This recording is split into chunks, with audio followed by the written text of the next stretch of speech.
Olá, eu sou a doutora Cláudia Thompson e hoje eu vou conversar com você sobre síndrome pós-Covid em menores de 18 anos.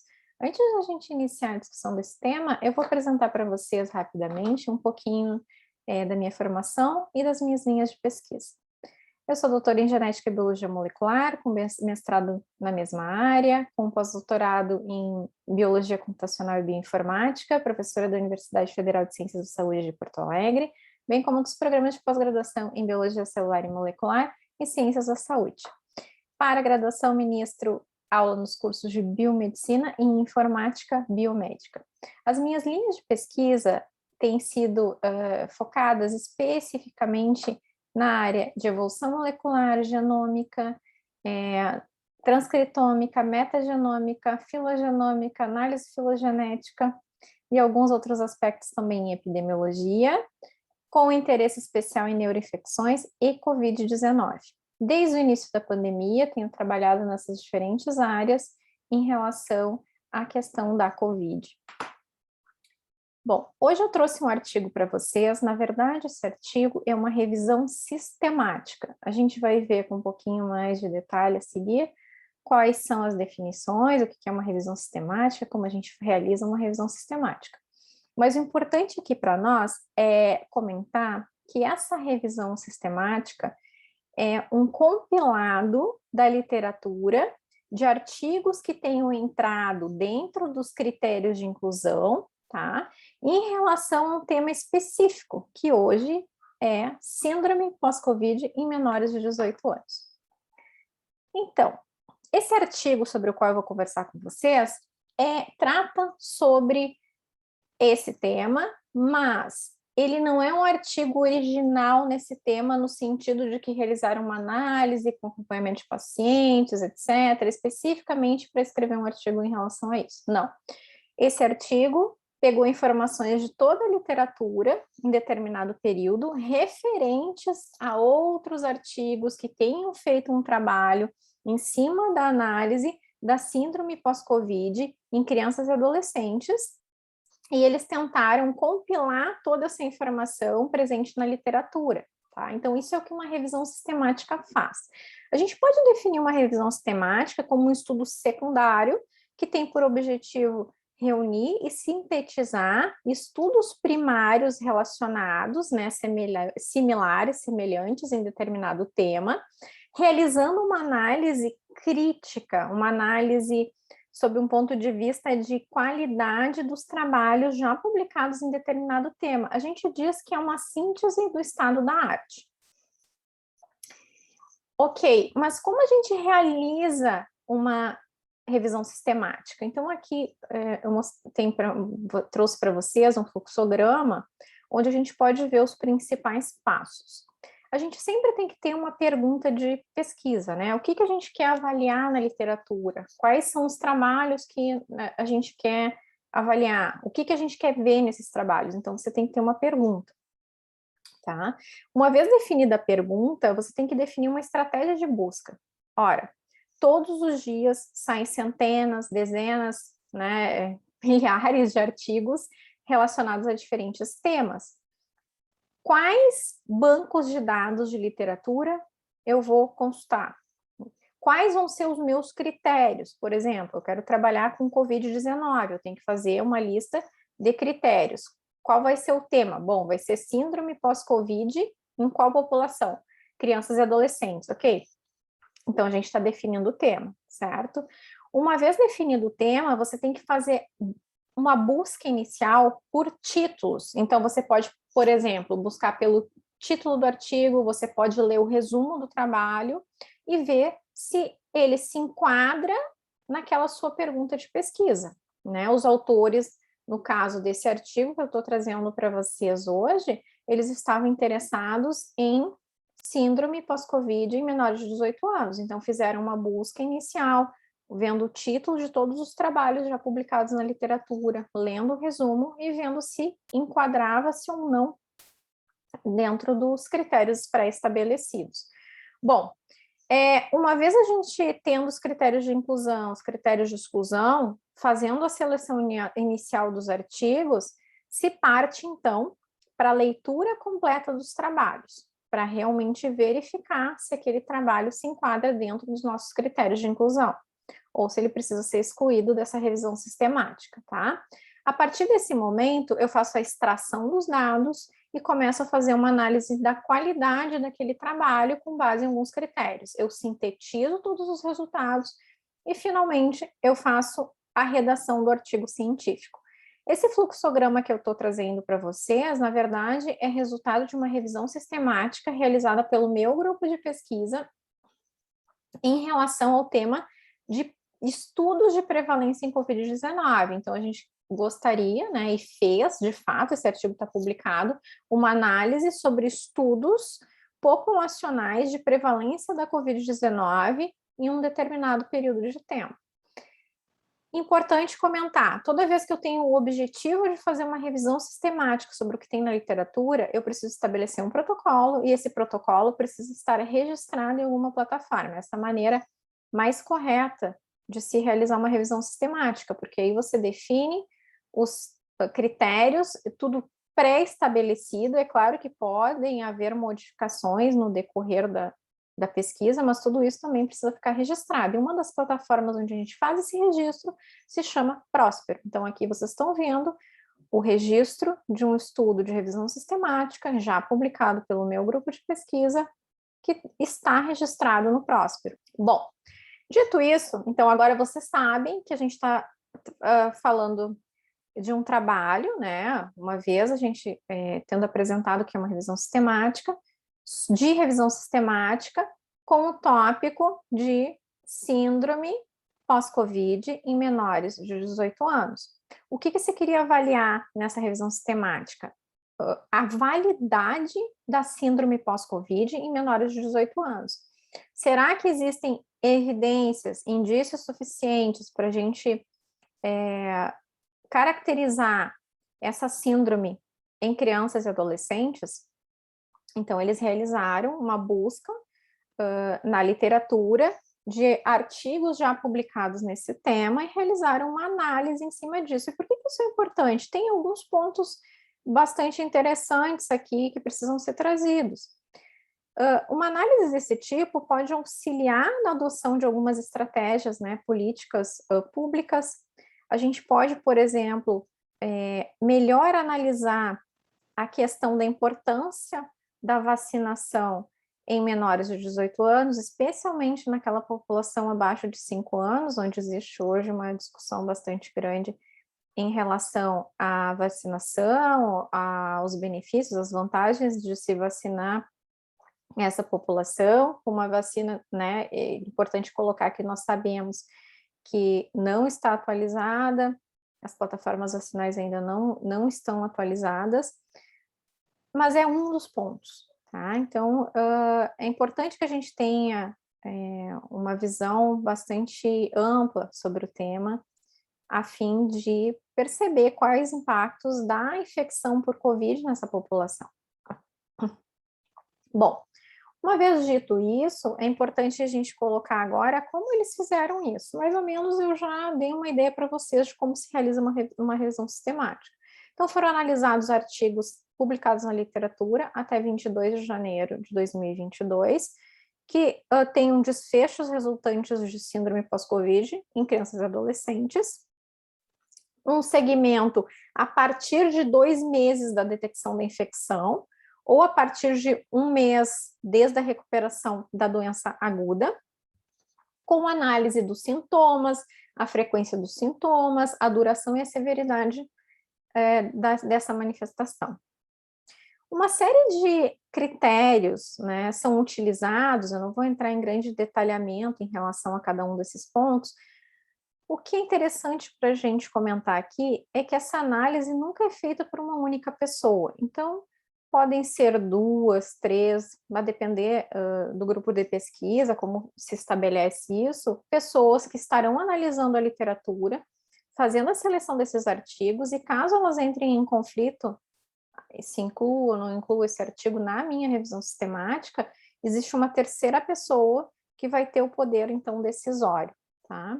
Então, é tudo bastante criterioso. Importante comentar que precisa ter uma análise da qualidade, do viés, das variáveis de confusão que podem levar a associações espúrias.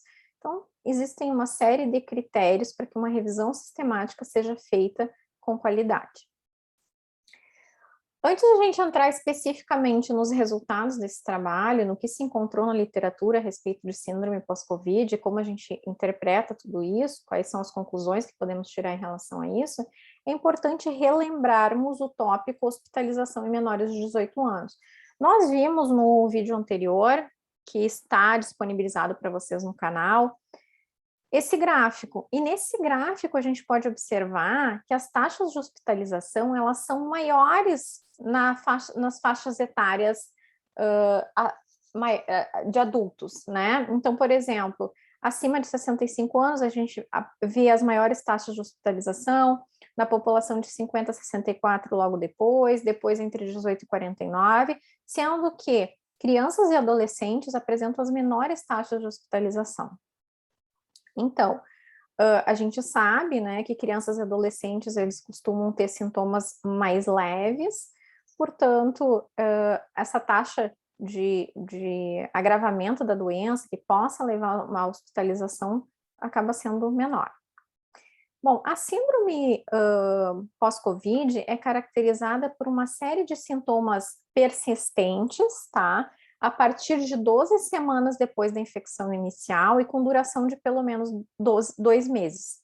Então, esse foi o critério utilizado pelos autores a fim de classificar tudo que eles estavam vendo na literatura. Eles conseguiram separar no final, aplicando o critério de inclusão e exclusão, 21 estudos presentes na literatura e analisaram seus resultados. Se a gente for pegar a população total, tá? De menores de 18 anos que foram analisadas nesses estudos, nós chegaremos num total de 81.896 menores de 18 anos. Então, essa é a população que está sendo avaliada nesses trabalhos.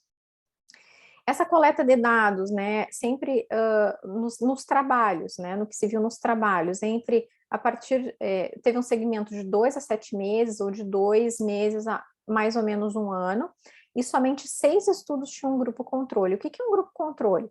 Bom, a população de interesse vai ser aquela população que teve infecção por Covid-19 e que tenha menos de 18 anos. O nosso grupo controle vai ser uma população com menos de 18 anos que nunca teve infecção por Covid-19, para comparar quais são os sintomas, né, que uma população que não teve infecção tem, né, e quais são os sintomas que uma população que teve infecção por Covid-19 relata. Então, é isso que a gente vai avaliar comparativamente. Bom, nesse slide, eu estou mostrando para vocês a listagem, né, tem o nome do autor e o ano da publicação de cada um desses artigos. Percebam que a maior parte dos artigos é do ano de 2021, com alguns poucos artigos do ano de 2022. E essa figura mostra para vocês a proporção de menores de 18 anos com síndrome pós-Covid. Então, ali em laranja, tá, estão marcados, então, todos os estudos onde a gente viu, onde existem menores de 18 anos que apresentaram infecção por Covid-19, tá? Então, são todos os estudos onde a gente tem menores que tiveram Covid. E percebam que alguns estudos mostram uma proporção de 0%, né? Nenhum menor de 18 anos apresentando sintomas pós-Covid, até cerca de 66,5% apresentando sintomas. Já em azul ou verde, a gente vê, então, estudos onde a gente tem população que não teve infecção por Covid-19, tá? Como grupo controle. Foram 6 estudos. Então, esses 6 estudos, eles tinham análise de uma população que teve infecção por Covid-19, que apresentava determinada sintomatologia, mas também teve um grupo controle, ou seja, analisou uma população de menores de 18 anos que nunca tiveram infecção por Covid-19. E o interessante é que nessa população que nunca teve infecção por Covid-19, até 55,3% apresentavam uma sintomatologia, né, alguns sintomas coincidentes com daqueles que tiveram COVID. Ou seja, se eu tenho uma população que nunca teve COVID-19, que relata ter sintomas que são similares a uma população que teve COVID-19, então, o que de fato caracteriza a síndrome pós-COVID? Né? Se uma população não infectada tem sintomas que são muito inespecíficos, como fadiga, é um dos exemplos, não infectada, mas a outra população que teve COVID também apresenta esses sintomas.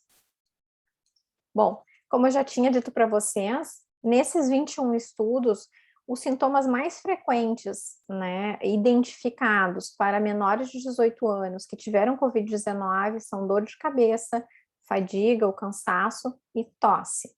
Além destes sintomas, alguns sintomas gastrointestinais, cardíacos e respiratórios também apareceram nesses estudos. Agora, eu vou mostrar para vocês 4 desses 21 estudos e a gente vai olhar alguns pontos específicos. É óbvio, né, que os artigos são muito mais longos, tem muito mais informação, mas eu estou trazendo somente algumas informações específicas. Nessa tabela desse primeiro estudo, primeira coisa, observem que a gente está falando aqui de pacientes hospitalizados. Então, esse estudo já tem um viés que é analisar pacientes que foram internados. Nesses pacientes, os principais sintomas relatados foram fadiga, distúrbios do sono, problemas sensoriais e, em geral, na população com idade entre 6 e 18 anos. Tá? Aqui vocês têm uma listagem com mais ou menos o número de pacientes menores de 2 anos, entre 2 e 5 anos, entre 6 e 11 anos, entre 12 e 18 anos, né? O tempo de hospitalização, se tiveram ou não pneumonia, né? Então vejam aqui que 192 de 515 pacientes tiveram pneumonia, né? Se apresentaram uma manifestação severa ou não da doença, nesse caso 14 apresentaram. Agora, o ponto crucial aqui é que pacientes hospitalizados, eles não são representativos da população pediátrica. Então, esse grupo não é representativo, além disso, esse trabalho não apresentou um grupo controle, né, um grupo de crianças e adolescentes que não tiveram COVID-19 para fins comparativos, tá? O segundo estudo que eu trago para vocês é um estudo já bem maior. O número total de indivíduos analisados nesse estudo é de quase 679 mil, né? Então é um número bastante grande. Desse total, quase 57.763 são crianças e adolescentes que tiveram COVID menores de 18 anos, são 11.950, tá? Mas esse estudo não tratou somente em relação a menores de 18 anos, tratou também em relação a adultos, mas o nosso foco aqui é somente nessa categoria entre até 18, né? Então, nessa tabela aqui, vocês conseguem ver a população total em relação a crianças e adolescentes, que foi de 57.763, e que apresentaram com COVID, né, que apresentaram infecção por COVID, foram 11.950 menores de 18 anos. Aqui vocês conseguem ver a proporção, assim, por faixa etária, né, o número entre 0 a 11 anos, quantas crianças, entre 12 a 17, a proporção entre meninos e meninas. Além disso, alguns aspectos relacionados com comorbidades, tá? São apresentados nessa tabela. Importante, o critério de inclusão aqui que foi utilizado foi a questão do tempo, né? 3 meses após o diagnóstico inicial de COVID-19. Esse estudo apresenta resultado, né? Um resultado que indica, né, uma diferença aí entre aqueles menores de 18 anos que tiveram Covid-19 e o grupo controle. Importante colocar, esse é um estudo onde há um grupo controle, né? E se observou nesse estudo que a taxa de incidência de problemas relacionados à saúde na população com Covid-19 estudada foi significativamente maior do que no grupo controle. Mas isso para menores de 18 anos e também para adultos, é isso que vocês estão vendo nessa figura. E para diversos aspectos diferentes, por exemplo, gastrointestinal, cardíaco, e vários neurológicos, né? Só que o que é importante a gente comentar aqui, que é bem colocado nesse artigo, que esse trabalho tem um viés que é muito importante.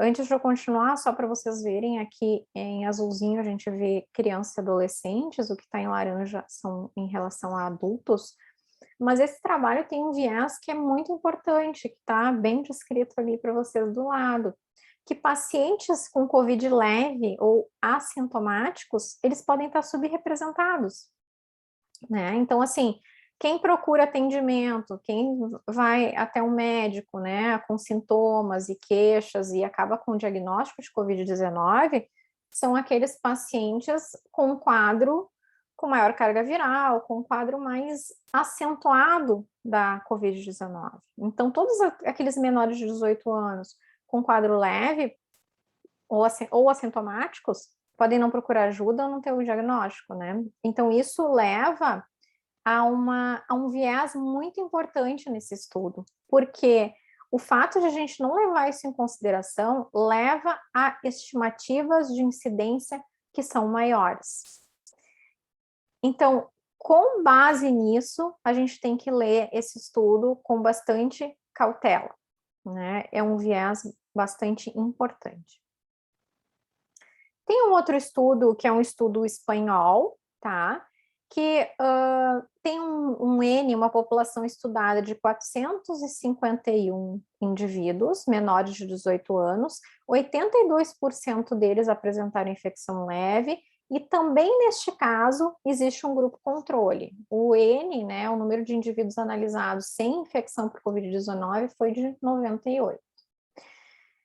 Nesse estudo, os principais sintomas em menores de 18 anos, né, relacionados à síndrome pós-Covid foram dor no corpo, fadiga e perda de apetite. Esses foram relacionados à Covid-19. Todos os demais sintomas relatados, eles se apresentavam sem diferença do grupo controle para o grupo com Covid-19, que teve Covid-19. Então, a gente não consegue diferenciar, porque se tanto menores de 18 anos, sem que tenham tido infecção, apresentam esses sintomas, assim como os que tiveram infecção, a gente não tem como dizer, né, estabelecer uma relação, ou fazer uma análise aí que caracterize isso como síndrome pós-Covid, tá?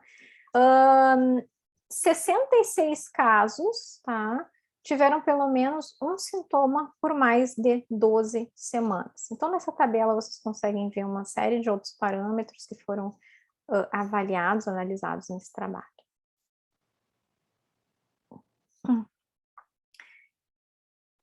Agora, aqui, a gente tem um exemplo de um outro artigo. Aqui, esse trabalho citado especificamente não entrou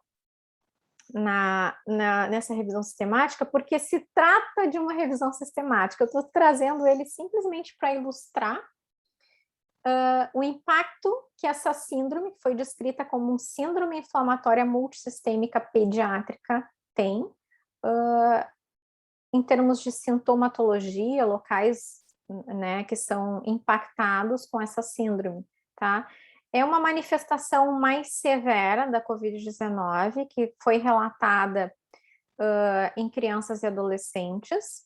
Nesse estudo que resultou nessa figura, foram analisados um número de 953 indivíduos com a síndrome inflamatória multissistêmica pediátrica. Tá? A referência do artigo está aqui abaixo. E vocês podem observar aqui o que se viu, né, nessas crianças e adolescentes. A maior parte deles teve febre, a grande maioria, né, quase 80% teve implicações cardiovasculares, alguma sintomatologia ou complicação cardiovascular. Também a maioria apresentou problemas gastrointestinais, mais de 80%. Não todos sintomas respiratórios, tá? E além disso, o curso da doença ele é mais complicado, então resulta numa taxa maior de hospitalização, de internação, né, em unidade de tratamento intensivo pediátrica. Só que o importante aqui no final de tudo isso é que o prognóstico é bom, tá? Então, a maior parte desses pacientes, a totalidade em muitos estudos mostram que tem alta, que tem uma boa evolução, tá? Com alguns outros estudos com uma taxa um pouco menor, pequena de óbitos. Então, em relação a essa síndrome pós-Covid, essa síndrome inflamatória multissistêmica pediátrica, né, dentro do contexto da síndrome pós-Covid, como esses pacientes evoluem, né? Então, foi feito um estudo que entrou nessa revisão sistemática desse trabalho que eu estou fazendo para vocês, que analisou, no acompanhamento de 6 meses, pacientes pediátricos que tiveram essa síndrome, como eles evoluíram, né? Então, o acompanhamento foi de 50 pacientes com uma idade média de 8 anos e meio, que tiveram um tempo de internação médio de 5 dias, não se relatou nenhuma morte durante a internação. O sintoma mais comumente apresentado por esses pacientes durante o acompanhamento foi a fadiga.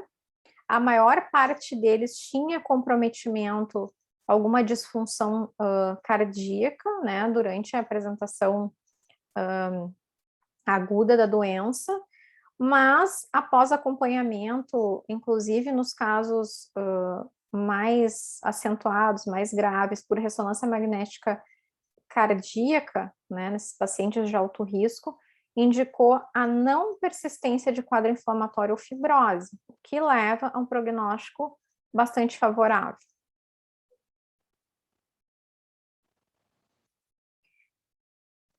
Após trazer alguns exemplos para vocês de trabalhos que foram publicados na literatura, analisados por essa revisão sistemática, o que a gente pode concluir de tudo isso? Bom, os autores fizeram essa imagem, que ela é comumente achada em artigos de revisão sistemática, e que avalia o risco de viés no estudo. Então, a gente tem risco de viés aqui, vocês vão ver em vermelho, amarelo, verde e azul. O que está em verde significa baixo risco de viés. O que está em amarelo significa moderado risco de viés. E o que está em vermelho claro e vermelho escuro já se encaminha para um risco alto de viés, um risco sério de viés. Então, a gente tem diversos tipos de viés. Bom, um viés devido a variáveis de confusão, um viés em relação à seleção dos participantes, que não foi feita de maneira adequada. Vejam que a maior parte dos estudos tem um risco grande de viés na determinação, na seleção dos participantes. Existe também risco de viés na classificação do status da infecção, em relação também a dados faltantes, em relação às medidas, né, estabelecidas para o estabelecimento dos desfechos, viés na seleção do que vai ser reportado no trabalho, uma série de pontos importantes.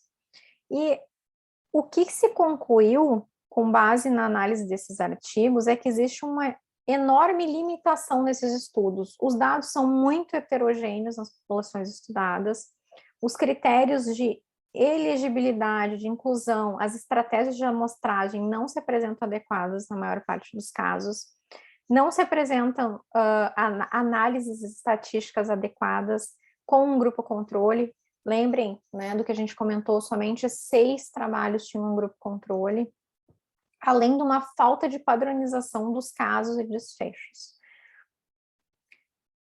Concluindo, o que a gente conclui da leitura desse artigo, né? Que existem desfechos numerosos e heterogêneos, né? Que não houve uma definição padronizada da síndrome, que não houve uma descrição estruturada dos sintomas, é tudo muito subjetivo. Além disso, a gente vê, em relação a menores com síndrome pós-Covid, um ponto importante é que nos pacientes que tiveram infecção por SARS-CoV-2, até 66,5% apresentaram algum sintoma.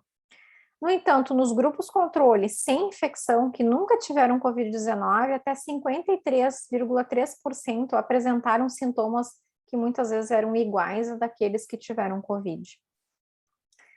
34%, em 2 estudos agora, tá? 34%, e no outro 53% das crianças e adolescentes no grupo controle apresentavam sintomas da síndrome pós-Covid sem ter tido infecção, para dar 2 exemplos para vocês, de estudos que tiveram grupo controle.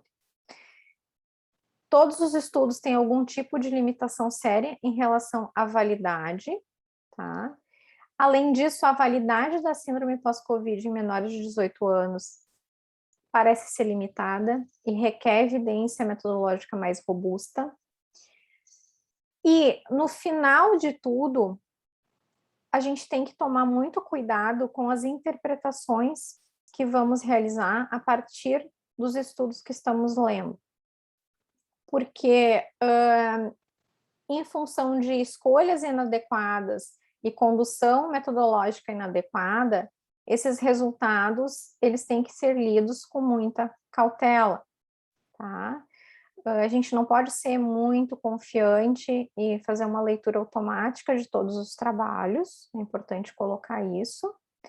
E um aspecto interessante também, e que, obviamente, todo mundo tem uma noção disso, em maior ou menor grau, que a gente tem que analisar com bastante cautela tudo que é colocado pela mídia e também analisar com critério as decisões que são feitas, tomadas em termos de políticas públicas pelos agentes políticos, né, de importância nas questões de saúde. Porque algumas dessas decisões e algumas dessas notícias que são veiculadas, elas podem levar a uma preocupação e um medo que não são necessários no nível em que são gerados em relação à síndrome pós-Covid, por exemplo, em menores de 18 anos, em crianças e adolescentes.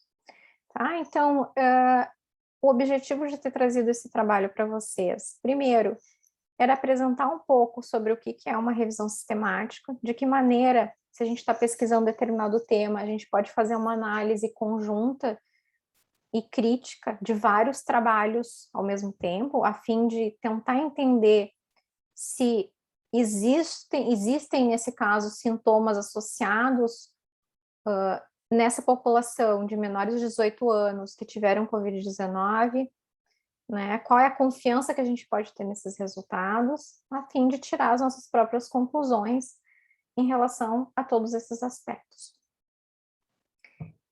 Bem, o objetivo desse canal, um dos objetivos é trazer para vocês a apresentação de artigos científicos publicados ou em vias de publicação, preprints também, que são muito interessantes, para que a gente consiga fazer uma análise conjunta, né, sobre esses dados todos. E eu convido vocês a me acompanhar nos demais canais. No Instagram é a Cláudia E. Thompson, no Twitter é Cláudia Thompson, no YouTube vocês podem buscar por doutora Cláudia Thompson. Meu e-mail de contato também está aqui ao lado. E eu espero vocês, vê-los numa próxima. Até o próximo vídeo.